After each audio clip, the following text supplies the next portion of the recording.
What's up, SellerAmp Nation? In today's video, I'm going to talk through red flags to avoid when you're doing Amazon online arbitrage product research. A lot of videos on our channel detail how to find good products, but in this video, we're going to talk about what signs you should avoid on a specific product. So we're going to go through a bunch of different things you want to be avoiding when you're doing product research. If you haven't already gotten a free trial of SellerAmp, make sure you do so down below. Let's get right into the video. Here inside my screen, and we can see we have the SellerAmp Chrome extension pulled up right here. We're also going to be operating in the web app a little bit today. So in terms of taking a look at the first red flag you want to avoid on different products is right when you're coming to an item, right? There's a couple things we want to do to qualify that item. We want to look at the BSR, right? So we can see that this product has a BSR of 60K, which is pretty good. So we know that this sells quick. We'd obviously have to then go out and Google it right there with the G button and see if we can find it anywhere on the internet profitably right there as well. But what we also want to take a look at is we can see the alerts tab on SellerAmp. We can see this brand Ion is known to have IP issues, right? So that's personally something we definitely recommend avoiding. When you see that red IP issue right there, also some different complications that can pop up there in terms like oversize that might affect fees or something like that. So it's important to keep an eye on the IP issues tab as well as the alerts tab in general when we're taking a look on SellerAmp. Another way you can go ahead and identify potential IP complaint or products that have had a history of IP complaining is by going ahead on this site. I'm going to show you guys the breakdown of that so we can see. This one doesn't have the alert necessarily. However, if we open this up and take a look actually and go to the year-long Keep It chart, right here, we can see that there are several examples of really sharp drops in competition. Then we can see on May 25th, there were 27 sellers. And then on May 26th, it went all the way down to 9 right here. And the one back in January is even more significant right here. We can see there were like in like the 70 range right there. And then it went all the way down to 1. So there were 71 sellers on January 10th. And then there was 1 seller on January 12th. Right there. So it's absolutely something we want to avoid as well. Just in terms of identifying other products that might have IP complaint history as well, you want to actually go ahead and look at other products in that brand.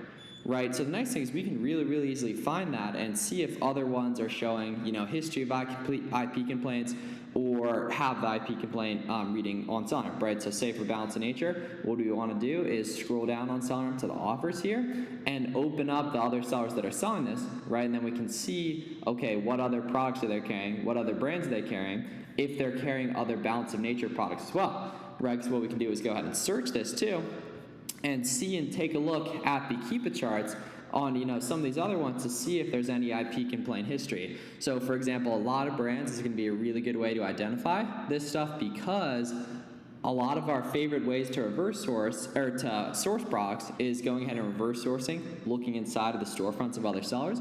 We're here and you want to make sure you're not looking at products that have IP complaint history on that as well. For example, this product has the private label alert right here that it's had very few historical sellers lifetime, and then we can see there's only 2 sellers on it right here. So now we're going to have to scroll down on the Keep It chart and see that historically there have been other sellers, but the price has been pretty stable right here, right? So there's a good chance that, this is probably a gated product or probably something we're just not going to be able to sell overall. Interesting nuance that there's some products in a brand that are reseller friendly, even if we can see on the Keep It chart that they've had IP complaint history, like that specific item, right? And then we go to this other one, it seems a lot more private label likely that the seller Pattern, who I believe is one of the biggest sellers on Amazon, probably has an exclusive deal to sell this product and this product alone. Right there. So IP complaints, private label alert as well are really important. Sometimes you'll see the private label alert and it'll be like a Nike product, for example. It can just be due to having really low competition right there. So there is going to be some nuance on that. But definitely private label alert, IP alert, definitely stuff you're going to want to be avoiding for the most part or altogether right there. So next red flag we want to take a look at right here, and this is a big mistake I think a lot of beginner sellers make, is just not looking at the data immediately, right?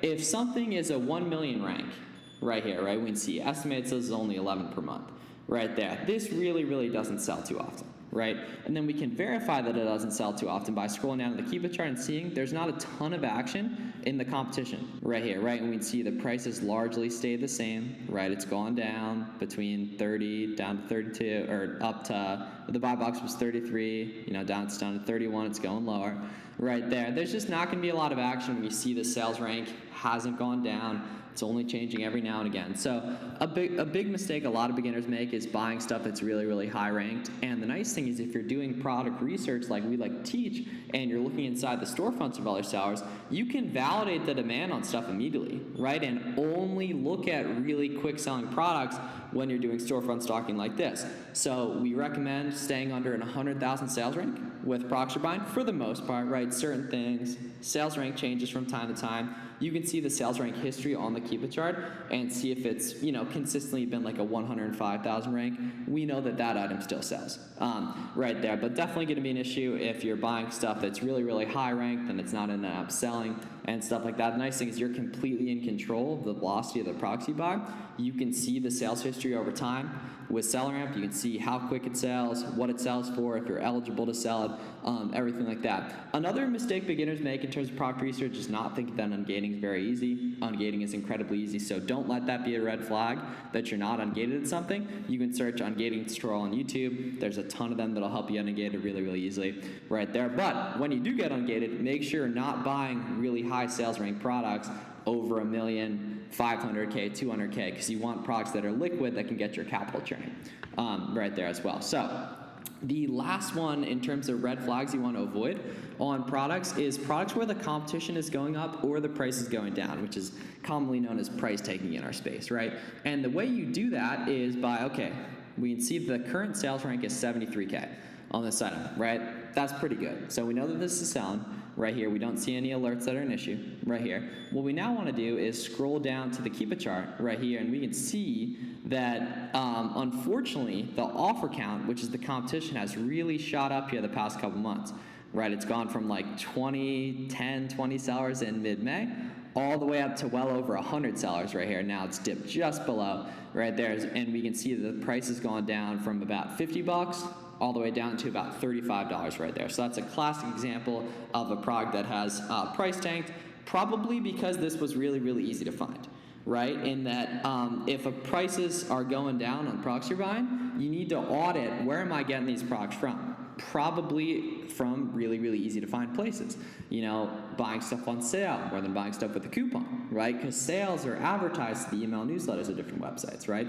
Meanwhile, coupons are harder to find, but they're more evergreen. In my own Amazon business, there's coupons I've been using for over 2 years that I routinely talk to sellers that they don't even know about those coupons for different websites. So if you're dealing with a lot of price tanking on products, in general, avoid stuff that's going up in competition or going down in price, because if something's stable in price or going up in price, we know people are making money on it, right? Because logically, that's the only reason why the price wouldn't be going down on an item right there. So the nice thing is we have all this data. You can see the competition history, you can see the price history, and you can choose to not buy stuff that's headed up in competition or down in price.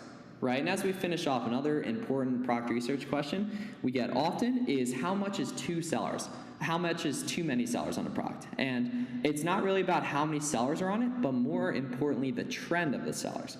Because if a product had 90 sellers 3 months ago and it has 70 sellers or 98 sellers today, there's a good chance that the price has probably stayed pretty stable, right? And if the price has stayed stable, we know people are making money on that, right? So you want to avoid all the stuff we talked about in this video. The nice thing is over time, as you do more product research, you're going to become pretty familiar with this stuff too, and it'll become kind of second nature to be able to really easily jump around and operate on this kind of stuff. So we appreciate you guys watching. If you have any questions, let us know in the comments. We'll see you guys in the next one. Thanks a lot.